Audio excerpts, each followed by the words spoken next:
Je suis vraiment contente d'être ici, dans tes oreilles. Le podcast Espace Jumeaux, c'est un projet que je chéris depuis plusieurs mois, depuis plusieurs années. Dès que j'ai su que je lançais ma propre entreprise en accompagnement à la naissance, je savais que je souhaitais accompagner les parents de jumeaux et qu'éventuellement, j'aurais mon propre podcast. Ce jour est maintenant arrivé et j'en suis vraiment très fière. Alors, je suis qui, moi, pour faire un podcast destiné aux nouveaux et aux futurs parents de jumeaux? J'ai 4 enfants, dont des jumeaux qui sont arrivés en 2022.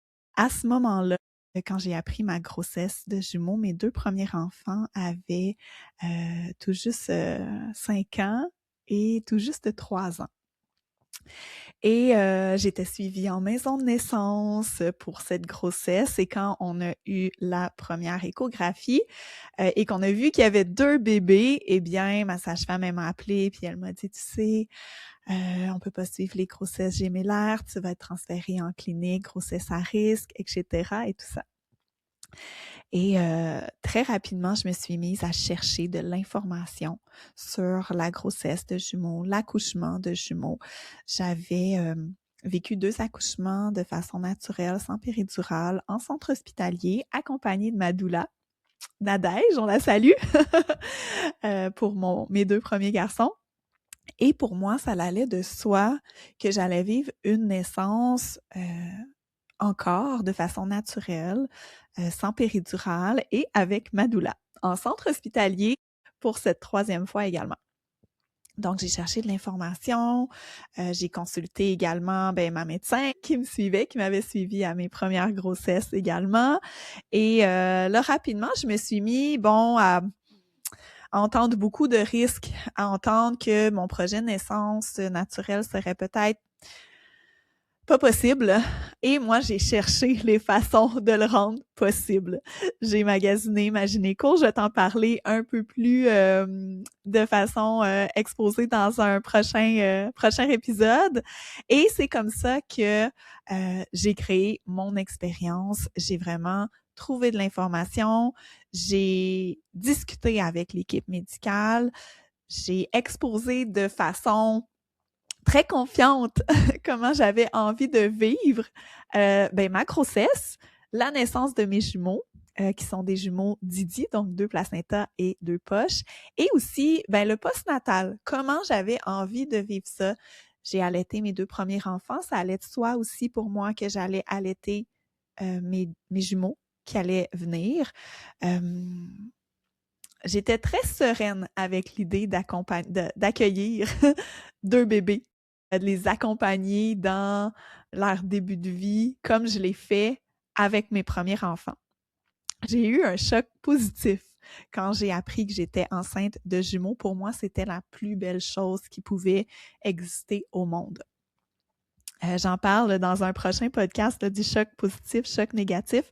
Choc négatif ne veut pas nécessairement dire là, que tu ne vas pas aimer tes bébés. C'est simplement que c'est pas ça qui était prévu, d'en avoir 2.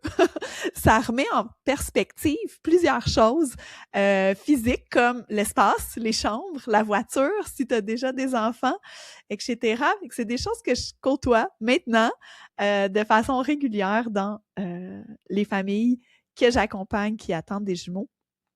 On s'assure de préparer leur environnement, de préparer leur corps, de préparer leur mindset à accueillir 2 bébés. Que ce soit les premiers ou comme moi, ton bébé est 3 et 4 ou 2 et 3 ou même 5 et 6, je l'ai déjà vu.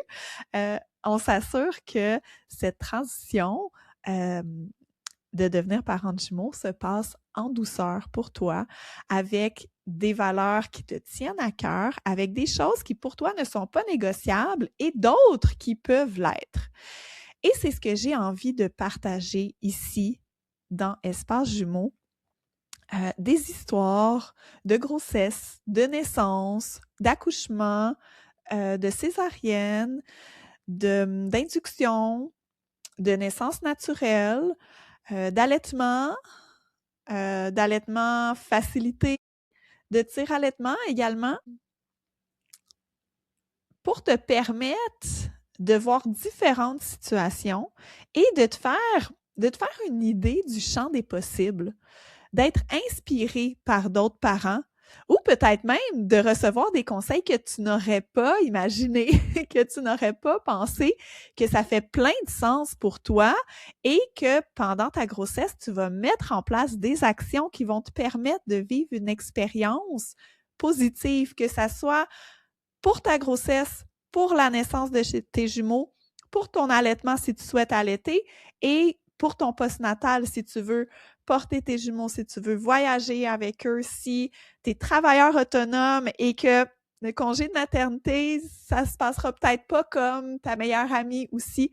Donc, de voir tout ce qui est possible, d'entendre les expériences de d'autres personnes qui peuvent, à leur tour, faciliter ton expérience à toi. Je suis devenue doula en 2023, après la naissance de mes jumeaux. Après avoir allaité mes petits cocos et que ça se passe vraiment bien, j'ai décidé de devenir marraine d'allaitement, qui est un bénévolat auprès de l'organisme Nourrissources dans ma région. Et j'ai tellement vu l'impact positif qu'on pouvait avoir auprès des familles que je me suis dit « j'ai envie d'en faire plus ». À ce moment-là, je suis en congé de maternité. J'ai un emploi de salarié que j'adore, dans lequel je m'épanouis. On salue la gang de la Chambre de commerce. Et pour moi, c'était pas une évidence que j'allais un jour avoir ma propre entreprise, mais vraiment pas du tout. J'accompagnais des entrepreneurs à la réalisation de leurs objectifs, mais moi, non, je ne voyais pas cette opportunité-là en moi. Et quand j'ai vu la différence que je pouvais faire avec le bénévolat auprès de Nourrissources, quand j'ai jasé avec des doulas qui étaient aussi marraines d'allaitement, puis à un moment donné, j'ai demandé à ma propre doula « Hey Nadège, est-ce que moi, je pourrais être doula? » Puis là, elle m'a appelée, puis on a jasé, puis c'était comme tout d'un coup, naturellement, imposé que ça soit le chemin dans lequel je suis. Dans mes recherches pour la formation qui mène à devenir accompagnante à la naissance, j'ai trouvé une école qui me plaisait, qui offrait des formations en ligne auxquelles je pouvais assister de la maison, donc je pouvais continuer à m'occuper de mes jumeaux, à continuer à les allaiter. On salue mon conjoint qui a quand même été vraiment, vraiment disponible pendant plusieurs week-ends de 2023 à 2024, vraiment. Merci Mathieu. Vous le rencontrez, vous allez le rencontrer à un moment donné, je suis certaine. Et chemin faisant, je me suis inscrite, j'ai débuté ma formation et puis j'ai annoncé sur les réseaux sociaux que j'avais suivi une formation et que j'étais maintenant à la recherche de familles pour effectuer mes stages. La réponse a été tellement positive. J'ai reçu plusieurs demandes. J'ai trouvé les familles pour mes stages. J'ai accompagné d'autres parents en préparation à la naissance, des familles avec des jumeaux, des familles avec seulement un bébé aussi. Et quand fut le temps de terminer mon congé de maternité en 2023, en septembre 2023, ça faisait déjà 2 mois que j'accompagnais et à ce moment-là, j'étais en congé sans solde. On avait décidé, mon conjoint et moi, mes jumeaux étant nés au mois de mai, donc avec le congé parental de 1 an, j'aurais retourné travailler probablement vers avril. 2 places en garderie en avril. Je dis pas que c'est impossible, mais c'est pas le moment le plus facile pour obtenir des places. Donc, on avait décidé qu'on extensionnait mon congé de maternité jusqu'en septembre 2023. Et un peu avant septembre 2023, comme Espace Maman, mon entreprise d'accompagnement à la naissance, allait bien, j'avais des clientes, j'avais déjà des clients pour 2024. À un moment donné, je lui ai fait la réflexion de c'est pas possible d'être maman de 4 enfants, d'avoir une entreprise qui fonctionne et d'être salariée même à temps partiel. Je veux dire, je suis quelqu'un de passionné qui me donne à 100% dans chacun des projets que j'entreprends. Je pouvais pas tout porter ça au bout de mes bras et penser que tout allait bien fonctionner, tout en étant une femme épanouie qui prend soin d'elle, qui fait de l'exercice et une conjointe également épanouie, qui prend soin de son couple, qui fait des activités. À un moment donné, là, on a toujours bien juste 24 heures dans notre journée et 7 jours dans notre semaine. Je suis maman de 4 enfants. J'avais des choix à faire et j'ai décidé à ce moment-là de ne pas retourner à mon emploi de salarié, donc d'être travailleur autonome à 100% et de vivre de mes accompagnements, des soins thalasso également que j'offre aux nouveau-nés, des ateliers de portage, la préparation à la naissance, préparation à l'allaitement. Et depuis septembre 2023, mais c'est ce qui se passe. On est en 2026 aujourd'hui. Mon entreprise va super bien. J'ai accompagné au-delà de 300 familles, autant de jumeaux que de familles d'un seul bébé, autant en thalasso, en portage, en préparation à la naissance de jumeaux, en préparation à la naissance d'un seul bébé, en présence à la naissance. C'est exceptionnel ce que je peux vivre à vos côtés. Vraiment, merci de me choisir. Merci de me donner cette opportunité de vous accompagner dans les moments les plus importants, les plus intenses et indescriptibles qu'on peut vivre, qui est un accouchement. Cela dit, avec Espace Jumeaux, j'ai envie de transmettre ces informations, de transmettre ce qui peut faciliter ton expérience de futurs, de nouveaux parents de jumeaux dans toutes les sphères, que ça soit la grossesse, l'accouchement, l'allaitement, les soins au bébé, les routines, les boires, les sorties, les voyages. Je suis une grande voyageuse. J'adore voyager. J'ai voyagé avec mes enfants dans plein de pays différents. Et je dis pas qu'on n'a pas de défis, mais souvent, ce que je dis, c'est, tu sais, accompagner émotionnellement un enfant de 3 ans ici, dans 5 pieds de neige, ou accompagner émotionnellement un enfant de 3 ans ailleurs, près de temples merveilleux, dans un climat tropical, où on n'a pas de bottes et de manteaux d'hiver. C'est ça. On choisit. Alors, je suis vraiment persuadée qu'on peut faire des choix dans tous les sphères de notre vie et notre grossesse, l'accouchement, notre postnatal de parents de jumeaux n'en fait pas exception. Il y a autant de possibilités qu'il y a de parents et de bébés. À toi de voir ce qui fait du sens pour toi, selon tes valeurs, selon ce que tu as envie de vivre.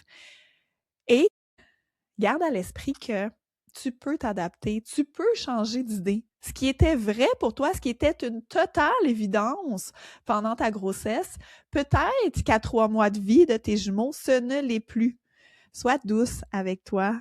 Permets-toi de changer d'idée. Permets-toi de t'adapter, de réajuster, d'aller chercher de l'aide. Écris-moi, peut-être, si tu as besoin de quelque chose, de conseils, d'une opinion.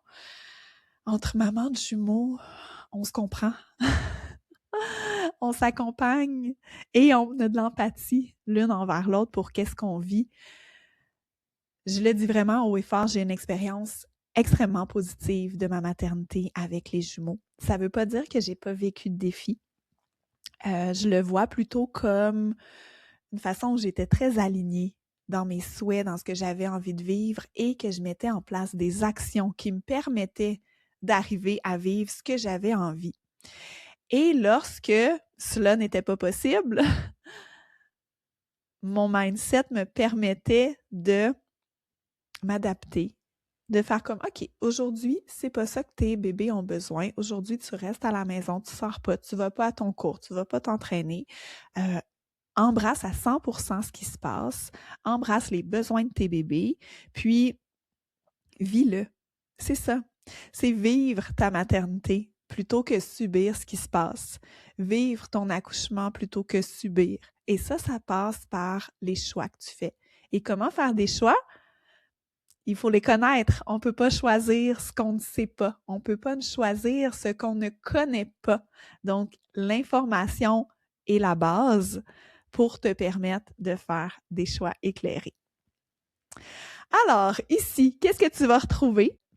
Des entrevues solo, moi qui te parle de sujets différents, des entrevues avec d'autres parents de jumeaux, des mamans, des papas, pour savoir comment ils ont vécu ça, que ce soit l'annonce, la grossesse, probablement aussi des parents avec certains défis qu'ils ont vécu, la prématurité, pour te permettre d'entendre ça, de voir comment eux, ils ont navigué à travers certaines interventions, d'autres défis pour, si toi aussi tu as à vivre quelque chose de semblable, que ça ne soit pas du total inconnu, que tu es déjà « Ah oui, je me souviens d'elle, elle avait fait ça comme ça ». De un, tu te sens pas seul au monde et de deux, beaucoup moins stressé parce que c'est pas comme si c'était la première fois que tu entendais ça. Je vais recevoir aussi d'autres professionnels en périnatalité, des doulas, des médecins, des ostéos, des ACU, sexologues, IBCLC. Ce sont tous des professionnels qui gravitent dans mon monde autour de moi, avec qui je collabore et qui ont des informations ultra pertinentes à te transmettre dans le contexte de la gémellité. Voilà, c'est ce que j'avais envie de transmettre aujourd'hui dans ce premier épisode du podcast Espace Jumeaux.